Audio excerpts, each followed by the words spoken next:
할렐루야. 우리 한번 옆에 있는 분과 인사합시다. 포기하지 맙시다. 할렐루야. 긴 시간 말씀 듣기 전까지 40분이 걸렸네요. 할렐루야. 이제 빨리 끝날 겁니다. 잠깐 듣다가 끝나니까 쫑긋 세우십시오. 여러분, 오늘 예수님을 따르는 이 제자들에 대한 이야기가 나오죠. 오늘 본문에 예수님을 따르는 이 제자들이 예수를 따르겠다라는 사람들, 많은 무리들이 따라옵니다. 그 많은 무리들 중에 세 사람에 대한 이야기를 오늘 본문에 예수님을 따르기로 결심한 사람들의 이야기를 여러분과 제가 나누려고 합니다. 그런데 문제는요, 이 세 사람 모두가 예수님이 주시는 답변이 다 다르다라는 거예요. 그 이유가 뭐였겠느냐라는 거죠. 예수를 따르겠다라는 결심에 가지고 있는 그들의 동기나 예수를 따르겠다라는 그들의 이유가 각각 다 다르기 때문이었죠. 오늘 예수님의 말씀에서 우리는 예수님을 열심히 믿겠다라고 막연한 결단만 해서는 온전히 그 예수님을 따를 수가 없음을 우리는 알 수가 있습니다. 그렇다면 여러분, 오늘은 2월 1일입니다. 어느덧 올 한 해도 1월 달이 어제부로 끝났습니다. 2월 하루를 또 시작하는 여러분들이 그 첫날이 또 주일이기도 한 거죠. 그렇다면 우리는 지난 한 달 동안에 우리는 리스타팅, 그리고 다시 시작하자, 그리고 앉아 있으면 안 된다, 그리고 일어나라 라는 말을 드렸거든요. 그러면서 1월 달 한 달 내내 우리가 결단했던 것들이 있다라면 여러분, 결단만 가지고는 하나님의 일은 이루어지지 않습니다. 여러분, 그 결단 다음에 반드시 필요한 것이 있기 때문이죠. 그것이 무엇일까요? 오늘 주님은 이 세 사람에 대한 답변을 통해서 오늘 주님은 우리에게 가르쳐주고 있는 거죠. 저는 여러분들에게 무엇을 결심해야 되느냐, 그 첫째는 다름이 아니라 우리가 고난을 각오하라는 거예요. 여러분, 막연한 결단만 하면 따를 수는 없습니다. 어떤 결심이 있어야 되느냐, 우리에게 그 고난에 대한 각오라는 거죠. 오늘 보면 57절과 58절을 보겠습니다. 길을 가실 때에 어떤 사람이 여짜오되 어디로 가시든지 나는 따르리이다. 예수께서 이르시되 여우도 굴이 있고 공중에 새도 집이 있으되 인자는 머리 둘 곳이 없도다 하시고 라고 되어져 있죠. 오늘 여기 57절의 말씀에 보니까 한 사람이 예수님께 왔어요. 그리고 말하지 않습니까? 어디로 가든지 저는 따르겠습니다 라는 말을 했어요. 예수님의 제자가 되고 예수님의 자녀가 되겠다는 얘기인 거죠. 여러분, 이게 얼마나 대견한 일입니까? 그런데 예수님의 답변은 의외였던 거예요. 아니, 의외라고 말하고 있는 이유는 그의 마음을 주님이 정확하게 알고 있었기 때문인 거죠. 왜 그랬을까요? 바로 이 사람은 이번에 예수님이 예루살렘에 올라가시면 이제 왕이 될 것이라는 생각을 가졌던 사람인 거예요. 분명히 이 사람이 왕이 되어지면 내가 이분을 따라가면 분명히 나도 한 자리쯤 하겠구나라는 마음을 가졌던 거지요. 그러니 그의 마음에는 세속적인 세상적인 욕심과 욕망 때문에 예수를 따르려고 했던 겁니다. 사랑하는 여러분, 오늘 본문에 예수님은 그것을 알았던 거죠. 이런 이가 가지고 있는 세속적인 욕심이나 욕망, 그것 때문에 주님의 제자가 되고 주님의 백성이 되는 걸 주님은 원하지 않으셨다라는 거예요. 그래서 그의 잘못된 신앙을 지금 고쳐주시기 위해서 말씀하고 있는 거죠. 그게 주님의 58절의 말씀입니다. 예수께서 이르시되 여우도 굴이 있고 공중에 새도 집이 있으되 인자는 머리 둘 곳이 없도다라는 말을 했어요. 이 말이 뭡니까?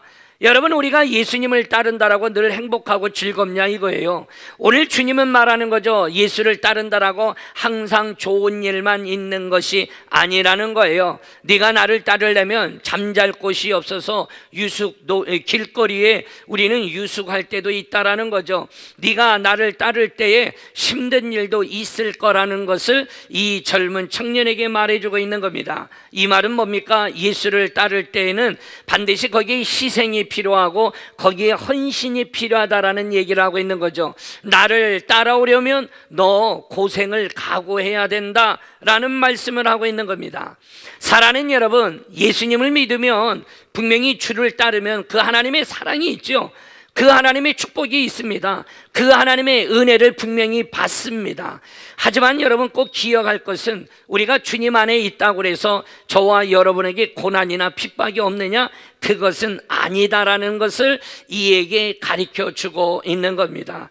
사랑하는 여러분, 신앙 때문에 세상의 부귀와 명예와 안락함을 포기하고 고생길을 선택해야 할 때가 있음을 바로 이 젊은 청년에게 말씀하고 있는 겁니다. 사랑하는 여러분, 예수님 때문에 우리가 고생길이 열린다고 해도 기꺼이 그 길을 가겠다라는 사람이 진정한 하나님의 예수님의 제자가 되고 백성이 되어지는 겁니다. 할렐루야! 그러니 하나님이 인정받는 백성이 됩시다. 하나님이 인정하는 교회가 되어지고 하나님이 인정하는 여러분의 가정이 되어지기를 주의 이름으로 축원합니다. 두 번째로 우리가 결단만 가지고는 되지 않죠. 무엇이 결심을 해야 될까요? 무엇을 결심해야 될까요? 그것은 우리들의 삶의 우선순위가 분명해야 합니다. 자, 오늘 59절과 60절의 말씀입니다.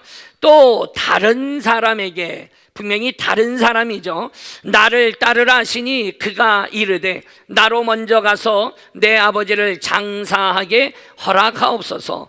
이르시되 죽은 자들로 자기의 죽은 자들을 장사하게 하고 너는 가서 하나님의 나라를 전파하라 하시고. 아멘. 할렐루야. 여러분, 오늘 이 또 다른 사람에게 이야기하고 있죠. 분명히 두 번째 사람인 거예요.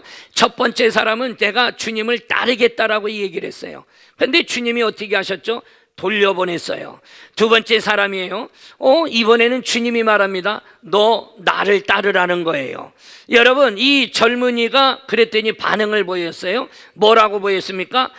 내가 먼저 아버지의 장례를 치르고 오게 허락해달라는 거죠. 내가 장사를 하게 해달라는 거예요. 이 말은 지금 아버지가 돌아가신 건 아니지만 장차 아버지가 돌아가시면 그 장례를 장사를 다 내가 치르고 그 다음에 예수를 따르겠다라고 말을 하고 있는 거예요. 사랑하는 여러분, 참 이상하지 않습니까? 첫 번째 사람은 따르겠다라고 했는데 돌려보내고, 두 번째 사람은 가만히 서 있는데 너 나를 따르라고 말을 하고 있는 거죠. 그랬더니 이 가만히 있던 사람이 말한 거예요. 나는 아버지 돌아가시면 아버지 장례까지 치른 다음에 내가 예수님을 따르고 예수님의 제자가 되겠습니다 라고 말한 거죠. 자, 그렇다면 이 두 번째 사람은 왜 이 사람에게 주님은 나를 따르라고 말을 했을까요?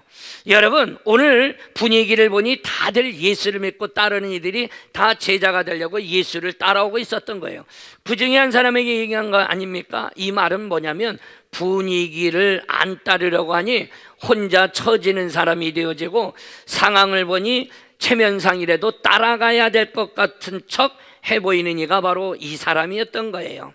여러분, 지금 당장 예수님의 제자가 되는 것은 부담이 되고 하기는 싫다라는 거죠. 겉으로는 따라가고 싶은 척하고 주님 앞에 나와 있는 것 같지만 속사람은 여전히 별 상관이 없는 거죠. 적당한 핑계를 대고 안 따라가려고 하는 사람, 바로 오늘 이 두 번째 사람, 이 불순종하는 사람의 모습을 오늘 우리들에게 보여준 겁니다. 그런데 이가 내놓았던 이 이유가 아주 중요한 이유예요. 왜냐하면 뭐라고 그랬어요? 아버지를 장사하게 허락해달라는 말을 하지요. 그 59절에 그 말을 했던 이유가, 왜냐하면 유대 나라에 있어서는 바로 이 부모를 공경하는 게 가장 큰 일이었고요. 이 일은 자식된 도리로 마땅히 해야 할 일이고, 자식이 부모 공경하는 일을 잘못한다든지 하면 돌에 맞아 죽을 수 있었거든요. 그러니 율법적으로 봐도 유대 사회에서는 그들이 부모 공경하는 일은 마땅한 일이에요.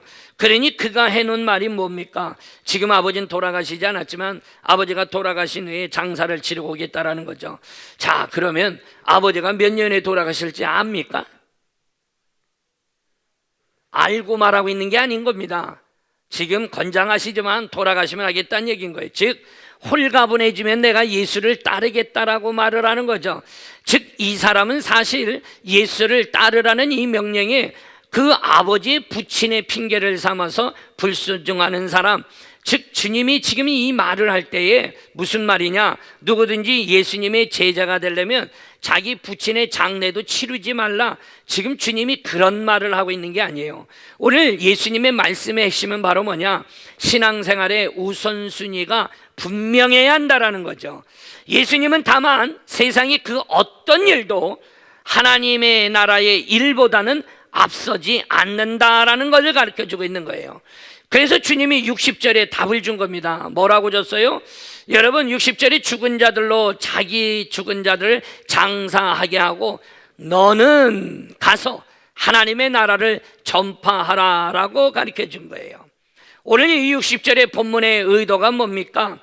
영적으로 죽은 사람들로 하여금 육체적으로 죽은 자들을 장사 지내게 하라라는 거예요. 세상의 일은 세상 사람들에게 맡겨라. 오직 성도들은, 하나님의 자녀들은 하나님의 나라의 일에 전심전력하라라는 의미를 주님은 부여해 주었던 거예요. 신앙생활이라는 거 우선순위가 분명해야 합니다. 할렐루야. 사랑하는 여러분, 이 세상에서요 항상 우리는 선택할 일이 많이 있습니다. 하지만 우리는 한꺼번에 모든 일을 선택할 수는 없다라는 거죠. 세상에는 중요한 것도 있고 덜 중요한 것도 있지요. 여러분, 중요한 것과 덜 중요한 것을 구분하는 것이 곧 우리의 가치관이고 우리의 신앙이 되어지는 겁니다. 그러니 우리의 우선순위의 결정의 기준이 무엇이냐라는 질문을 주님은 그에게 한 거나 마찬가지인 거예요. 신앙의 가치관이라는 거, 이것은 세상 일보다는 하나님의 일이 더 중요하다라고 보는 거죠. 여러분, 세상 일이 안 중요하다는 얘기가 아니라 세상 일보다는 앞자리에 있는 것이 하나님의 일이라는 것을 말해주고 있는 겁니다. 그것을 더 우선적으로 해야 함을 그들에게, 지금 이 두 번째 사람에게, 젊은이에게 가르쳐주고 있는 거죠. 사랑하는 여러분, 그렇다면 여러분, 세상 일과 하나님의 일들 중에 하나를 선택하라고 하면 여러분은 무엇을 선택해야 합니까? 하나님의 일을 먼저 선택해야 한다는 것을 오늘 이 젊은이에게 말해주고 있는 거예요. 사랑하는 여러분, 대답을 안 하잖아요. 세상의 일과 하나님의 일들 중에 우리가 무엇을 선택해야 됩니까? 라고 물으면 여러분, 뭐라고 말해야 됩니까? 하나님의 일을 선택해야죠. 근데 우리가 말을 머뭇거리는 이유는 분명합니다. 쉬운 일은 아니기 때문인 거죠. 사랑하는 여러분, 그 마음을 주님은 모르지는 않지만 주님은 분명하게 가르쳐주고 있는 겁니다. 하나님 것이 우선순위라는 걸 말해주고 있는 거죠. 여러분, 신사의 나라인 영국이 있죠. 영국이 가지고 있는 최고의 우선순위가 뭡니까? 그들에게는 품입니다. 품이. 여러분, 비가 많이 오는 나라다 보니 우산도 늘 들고 다니지만 젠틀맨이라는 신사를 얘기하면 꼭 어느 나라를 꼽죠? 영국을 뽑지 않습니까? 품입니다. 품이. 미국이 가장 세계에서 잘 사는 나라 중에 하나로 뽑는 미국. 이 미국이라는 나라의 우선순위가 뭡니까? 미국은 질서입니다. 질서. 여러분, 이웃나라 일본은 최고 우선순위로 삼는 게 뭐죠? 그들은 정직, 친절, 성실, 이 부분입니다. 여러분, 우리나라의 우선순위는 뭡니까? 체면입니다. 여러분, 무엇이 가장 중요하다고 생각합니까? 품위입니까? 질서입니까? 아니면 친절이고, 아니면 성실입니까? 아니면 체면입니까? 여러분, 이 모든 게 안 중요하다는 얘기가 아니죠. 중요하지만 우리 믿는 크리스찬들에겐 무엇보다도 하나님의 영광이 우선되어야 합니다. 할렐루야! 하나님의 중심으로 사는 것이 성도의 기본 자세라는 겁니다. 저와 여러분이 오늘 이 말씀처럼 우리의 삶에 분명히 우선순위가 분명해지는 자가 되어야 합니다. 세 번째로, 우리가 결단 다음에 꼭 결심이 필요한데 어떤 결심을 해야 하느냐? 세 번째는 우리의 사명에 집중해야 합니다. 할렐루야. 61절과 62절 보세요. 세 번째 사람에 대한 이야기가 나오죠. 또 다른 사람이 이르되 주여 내가 주를 따르겠나이다마는 나로 먼저 내 가족을 작별하게 허락하소서. 예수께서 이르시되 손에 쟁기를 잡고 뒤를 돌아보는 자는 하나님의 나라에 합당하지 아니하니라. 아멘. 사랑하는 여러분, 이 세 번째 사람 무슨 사람이에요? 조건부로 주님을 따르겠다라는 사람이죠. 그러니 그가 지금 61절에 뭐를 말했습니까? 내가 먼저 가서 가족들에게 작별 인사하고 오겠습니다 라는 말을 하고 있는 거예요. 여러분, 이 젊은 청년의 요구가 마땅하지 않습니까? 타당한 거 아니에요? 아니, 내가 예수님의 제자가 되려면 최소한 집에 가서 인사는 하고 와야 될 거 아니에요? 내가 가서 이제 예수님이 제자가 되겠다고 말을 해야 되는 거 아니냐 이거예요. 그런데 이 사랑하는 가족과 작별 인사하고 떠나야 하는 그가 인간적으로 바른 도리이고 바른 이치인 듯 싶은데 오늘 예수님은 그런 인사를 마치 거부하는 말씀을 하셨단 말이에요. 62절에 그런 말을 했죠. 뭐라고 그랬어요? 손에 쟁기를 잡고 뒤를 돌아보는 자는 하나님 나라에 합당하지 않다라는 말을 했어요. 여러분, 왜 예수님은 그 청년이 가족과 작별 인사도 못하게 말렸을까요? 거기는 이유가 있겠죠. 그 이유가 뭡니까? 바로 예수님은 그 청년의 성격을 너무나도 잘 알고 있었기 때문인 거예요. 아마도 이 젊은이가 혹 주님을 따르겠다라고 말할 때에 집에 가서 이제부터 내가 예수님의 제자가 되어 예수님을 따르겠습니다 라고 말했다라면 아마 그가 결혼한 사람이라면 아내가 아마 말렸을 것이고 그러면 그는 주저앉았을 거예요. 혹은 부모님이 말렸다라면 이 젊은 사람은 분명히 그 자리에 눌러 앉을 사람이라는 거죠. 주님은 이 청년을, 이 젊은이를, 이 사람을 정확하게 알고 있었던 거죠. 여러분, 이 모습이 꼭 저의 모습입니다. 왜냐하면 제가 신학을 처음 시작한다라고 할 때에 집에 부모님이 예수를 믿기 전이죠. 그러니 예수님이 믿기 전이니 내가 신학을 한다고 하니까 집에서 요만한 접시들이 막 날아다녔어요. 안 된다라는 거죠. 왜냐하면 제가 장남이거든요. 집에 막내가 신학을 하는 거는 괜찮다 이거예요. 하지만 너는 우리 집 제사 문제부터 얽힌 게 많다 이거예요. 너는 안 된다라는 거죠. 여러분, 그래서 제가 부모의 마음을 거스르면서까지 신학을 한 게 옳은가라는 생각을 하게 되고 그리고 내려놨어요. 요 사람이에요.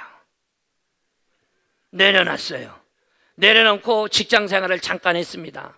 그리고 나서 신학은 희한하게 다른 사람의 손을 통해 학교를 들어가게 됩니다. 제 의지와는 상관없이 심지어 제가 전공하려고 했던 전공과를 통째 옮겨서 하나님이 나를 신학과로 옮겨 놨어요. 그러니까 하나님의 길을 갈 수밖에 없는 여건을 주님은 결국은 내가 안 간다고 버티니 주님이 옮겨다 놓았죠. 여기 있는 이 사람의 모습이 꼭 나의 모습과 오버랩되는 거예요. 근데 세월이 지나고 보니 이게 옳은 게 아니라는 걸 인지하는 거예요. 뭐가 먼저고 나중이며 하나님의 뜻하신가 계획이 먼저 있는지를 먼저 봐야 되는데 내가 사람의 정과 인간이 가져야 할 도리를 먼저 계산을 한 거죠. 사랑하는 여러분, 이 얘기는요 성경에도 있어요. 아브라함이 그의 아들 이삭을 바치려고 했을 때 그가 분명한 것은 아내에게 상의한 적이 없습니다. 분명히 창세기 22장 3절에 보면 아침에 일찍이 일어나 그가 떠났다라고 되어져 있죠. 아브라함이 아마 부인과 상의했다라면 아마 얼굴에 많은 상처가 났을 수도 있습니다. 아브라함이 아마 맞아가지고 아마 쩔룩일 수도 있었을는지도 몰라요. 아브라함이 아내의 마음을 힘들게 하면서까지 과연 그 아들을 이삭을 번제로 드리려고 했을까요? 아닙니다. 아브라함이 왜 고민이 안 되겠습니까? 분명히 하나님의 뜻을 이루기에 혼자서 결단을 내렸고 그는 순종의 길을 따르죠. 결국에 그와 같은 이 인물이 되니 믿음의 조상이 될 수밖에 없었겠죠. 여러분, 분명히 기억하십시오. 오늘 이 세 번째 사람에게 주님이 말하고 있는 이 의도가 분명히 무엇인지를 알아야 돼요. 오늘 9장 62절에 주님이 그래서 말한 것처럼 손에 쟁기를 잡고 뒤를 돌아보는 자는 하나님 나라에 합당하지 않다 라는 말을 하고 있는 이유가 바로 이 말씀은요, 바로 우리에게 주시는 주님의 놀라운 말씀, 누가복음에 이 주었던 이 말씀을 통하여 우리에게 주고 있는 것은 신앙인들이 가져야 될 아주 중요하고도 유명한 말씀인 거예요. 그런데 그 비유를 농사 짓는데 농사의 쟁기질에다가 비유를 했거든요. 농사의 쟁기질을 여러분들 어르신들은 다 한두 번씩은 해보셨을 거 아닙니까? 쟁기질 할 때는요, 쟁기질은 오직 앞을 보고 가야 되는 겁니다. 쟁기질 할 때는 그 쟁기와 소와 그 농부가 삼위일체가 되어야 올바르게 쟁기질이 되어지고 힘을 덜 들이고도 잘 팔 수 있어요. 제가 돌아가신 할아버지가 쟁기질하는 모습을 옆에서 보면서 한번 해보고 싶었죠. 할아버지한테 얘기했더니 그래 한번 해봐라 라고 하는데 잘 안 되더라고요. 힘을 꽉 주면 잘 되는 건 줄 알았더니 가지도 않고 가다 보면 저는 S자가 되더라고요. 사랑하는 여러분, 쉬운 일이 아니라는 거예요. 예수님이 오늘 쟁기질을 비유로 들었던 이유는 우리가 믿음 안에 살아가는 자의 신앙의 생활이라는 게 마치 이 쟁기질과 그 특징이 유사하기 때문에 말씀해 준 거예요. 그러니 우리에게 말하는 첫 번째가 바로 뭐냐면, 바로 이 쟁기질을 얘기하고 있는 이유는 과거에 집착하지 말고 사명자는 미래에 집착하라는 거예요. 하나님의 자녀는 분명히 어디에다가 집착하라? 앞쪽에 집착하고 집중하라는 거죠. 즉 앞만 보고 나가라는 거예요. 할렐루야. 여러분, 쟁기는 뒤로 갈 수 있는 동기구가 아닙니다. 쟁기질은 앞을 보고 나가야 하는 동기구예요. 즉 신앙생활이라는 것은 여러분 뒤돌아보고 과거에 집착하는 게 아니라 과거는 교훈을 삼는 것이지 과거의 얽매여서 그거 바라보고 매번 넘어지고 쓰러지는 자가 되면 안 된다라는 거예요. 사랑하는 여러분, 쟁기를 잡았다라면 앞만 보고 나아가듯이 신앙의 삶도 우리는 앞을 향하여 나갈 수 있는 우리 모두가 반드시 되어지기를 주 이름으로 축원합니다. 바로 신앙이라는 거, 인생의 바른 가치관을 발견하는 겁니다. 여러분, 이 신앙이란 바른 가치관에 근거한 인생의 바른 목표를 설정하고 나갈 때, 그래서 인생의 바른 목적, 인생의 바른 가치, 인생의 바른 그 목표가 발견되어졌을 때 우리는 그 미래를 향하여 나아가는 거죠. 그러면 절대로 과거에 집착해서는 안 된다라는 겁니다. 여러분, 2026년이 시작됐습니다. 2025년 이전의 모든 것들은 다 지나간 겁니다. 그 전에 누렸던 부귀영화가 있습니까? 그 전에 누렸던 내가 힘들고 어렸던 고난의 길이 있었습니까? 그 전에 내 안에 가졌던 상처가 있고 힘듦이 있고 어려움이 있었습니까? 오늘 주님은 우리에게 말하는 겁니다. 이제 과거에 매이지 말라라는 거예요. 앞을 보고 나가라는 겁니다. 여러분, 사탄은 절대로 우리가 앞을 보고 나가지 못하게 만들어요. 과거의 일을 끊임없이 되새기게 만들고 과거의 일에 끊임없이 묶이는 자가 되어지고 후회하는 자가 되어지고 계속 거기에 얽매여서 내가 힘들어하게 살아가게 만드는 것은 사탄인 겁니다. 사랑하는 여러분, 오늘 주님은 주님의 백성들이 해야 할 일은 쟁기질이라고 말하고 있듯이 예수 믿고 부끄럽던 과거 하나님 앞에 회개했다라면 하나님은 다시는 묻지 않습니다. 하나님은 우리의 삶에, 저와 여러분의 인생의 삶에 더 값지고 귀한 것을 계획하고 계시기 때문인 겁니다. 그러니 과거에 가졌던 고단함과 힘듦으로 여러분이 모든 것들을 다 내가 계속 그것만 곱씹고 곱씹어서 힘들어하는 자가 되지 마십시오.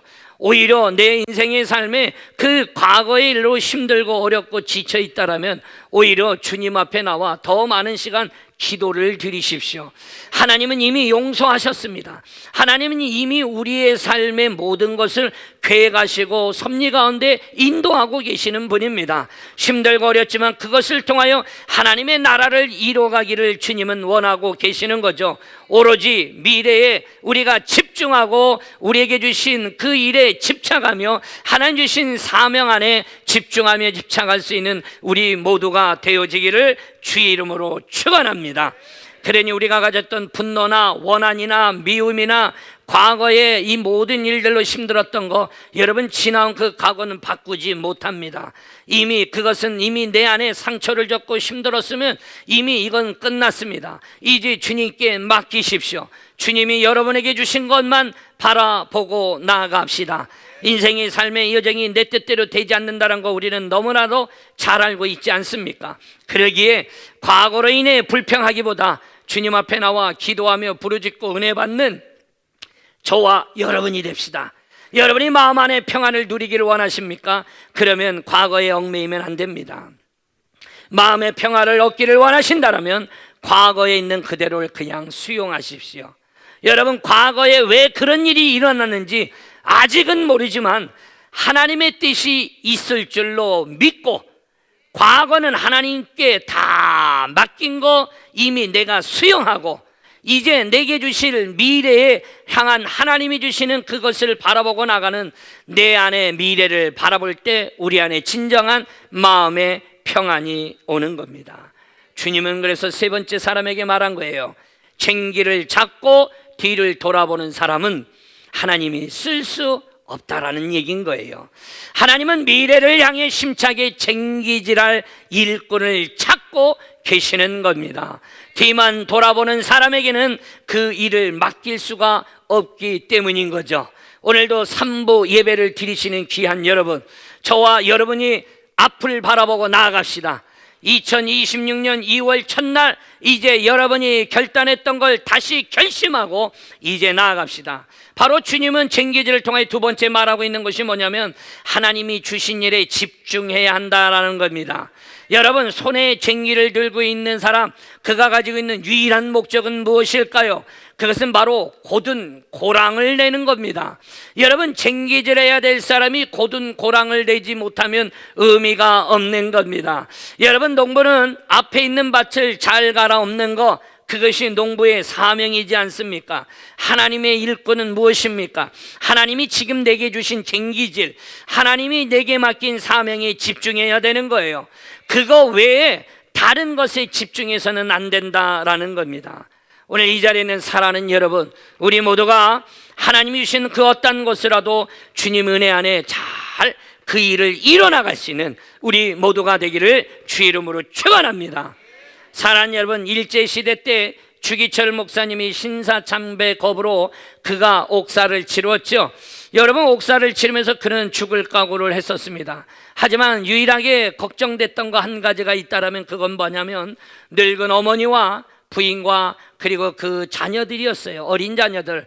오히려 내가 타협을 하는 게 낫지 않을까라는 생각이 들었을 때에 박간준이라는 장로님이 찾아오죠. 교회의 장로님이었어요. 이 박간준 장로님이 이 주기철 목사님에게 쪽지를 전달해 줍니다. 그 쪽지에 뭐라고 쓰여져 있었느냐면 오늘 말씀이 써져 있었어요. 손에 쟁기를 잡고 뒤를 돌아보는 자는 하나님 나라에 합당하지 아니하리라. 아멘. 사랑하는 여러분, 주기철 목사님은 결국에는 그 쪽지를 받아들고 그리고 순교의 길을 결단합니다. 누가 나를 도와서, 누가 나를 많이 편하게 해서가 아니라 나를 돕느니, 나와 함께하느니 아무도 없어도 내가 주님이 부르신 그 부름에 내가 가리라 라는 거죠. 사랑하는 여러분, 마지막으로 우리가 기억해야 될 것이 있습니다. 결단 다음에 필요한 것이 있다면 바로 그 네 번째가 이해가 안 돼도 순종의 길을 걷는 것이 사명자의 길인 겁니다. 믿음의 삶을 살아가는 자의 길이 되어지는 거죠. 여러분, 오늘 예수님을 따르겠다라고 했던 많은 무리들 중에 이 세 사람에 대해서 이야기를 했죠. 여기 안 쳐다봐도 돼요. 날 보세요. 할렐루야. 뭘 이렇게 째려봐. 때 되면 나옵니다. 할렐루야. 제가 항상 사인해 놓은 게 있어요. 언제쯤 나오시라고. 신경 쓰지 마세요. 저를 보는 듯 눈은 다 여길 보고 있어. 앞에선 다 보입니다. 사랑하는 여러분, 잊지 마십시오. 예수님을 따르겠다라는 이 세 사람에게 하신 말씀은 이해가 안 되는 말인 거예요. 엄밀히 따지면 이해가 안 되지만 오늘 주님이 이에게 말씀한 거예요. 말씀으로 풀어드리니 우리는 수긍을 하고, 그렇구나, 내가 게을렀구나, 내가 내 생각대로 살고 있구나, 내가 주님만 바라보고 살지 못하고 있구나, 여전히 나는 과거에 여러 가지로 묶여 살고 있는 자구나 라는 모습을 볼 수 있었던 것이죠. 사랑하는 여러분, 근데 중요한 것은요, 이해가 안 되어도 예수님이 하신 말씀이라면 분명히 무슨 뜻이 있겠지. 무슨 뜻이 있겠지. 무슨 뜻이 있겠지. 계속해서 그 길을 걸어가는 게 중요한 겁니다. 여러분, 사도 바울이 유럽으로 전도를 갔을 때, 처음에 갔을 때 아무도 없었습니다. 누군가가 마중 나오고 기다릴 줄 알았습니다. 누군가가 기다렸던 것이 아닙니다. 갔더니 루디아라는 여인을 나중에 만나게 되는 거예요. 사랑하는 여러분, 오늘 우리 인생의 삶에 주님이 명하시면 무슨 뜻이 있겠지. 참 제자는 스승이 무슨 말씀을 하면 이해가 되어지는 것만 순종하는 것이 아니라 이해되지 않아도 순종하는 것이 참 제자인 겁니다. 왜요? 스승이 무슨 뜻이 있겠지. 나에게 이 일을 시키는 이유가 있겠지. 어거스틴에게 젊은이들이 찾아왔죠. 그리고 제자가 되겠다라고. 그가 뭐라고 말합니까? 배추 포기를 나가서 거꾸로 심으라고 시켰어요. 다 거꾸로 심었지만 다 제대로 거꾸로 심으라고 시켰더니 나머지 사람들은 다 똑바로 심어놨는데 어거스틴의 말대로 거꾸로 심은 딱 한 사람이 있었어요. 그만 제자가 됩니다. 그의 말에 순종했던 자만 제자가 되죠. 어떤 부분이든 이해가 되는 말씀이 있고 어떤 부분은 이해가 안 되는 말씀이 있다 하더라도 하나님의 말씀이니 우리 모두가 순종의 길을 가는 것이 참 성도의 길인 것입니다. 얼마 전에 작고한 고 이순재 탤런트가 있죠. 2006년부터 10년 동안 유행한 문구가 있죠. 무엇입니까? 묻지도 따지지도 않고. 여러분, 이 문구가 10년 동안 대히트를 치면서 보험 가입하라는 CF로 쓰임받았던 이 문구, 여러 곳에 패러디로 쓰였습니다. 묻지도 따지지도 않고. 여러분, 그런데 이 광고 문구가 문제가 있다고 지적을 받았어요. 2021년부터 팩트체크 광고로 바뀝니다. 이젠 묻고 따져야 하지 않겠습니까? 여러분, 이 세상은 이제는 묻고 따져야 된다라고 말하고 있지요. 하나님의 말씀은 묻지도 말고 따지지도 말고 순종하는 자세가 필요한 겁니다. 하나님이 내게 무언가 명했을 때 분명한 것은 주님에게 무슨 뜻이 있겠지. 사랑하는 여러분, 예수를 믿겠다라고 막연하게만 믿어지는 것이 아닙니다. 이제 여러분 안에 결심하십시오. 고난을 각오하시고 삶의 우선순위가 분명한 자가 되시고 여러분과 저에게 맡긴 사명에 집중할 수 있는 자가 되십시오. 이해가 안 되어도 순종의 길을 걸을 때에 결국에 놀라운 사명자의 길, 축복의 길을 여러분은 경험하게 되어질 것입니다.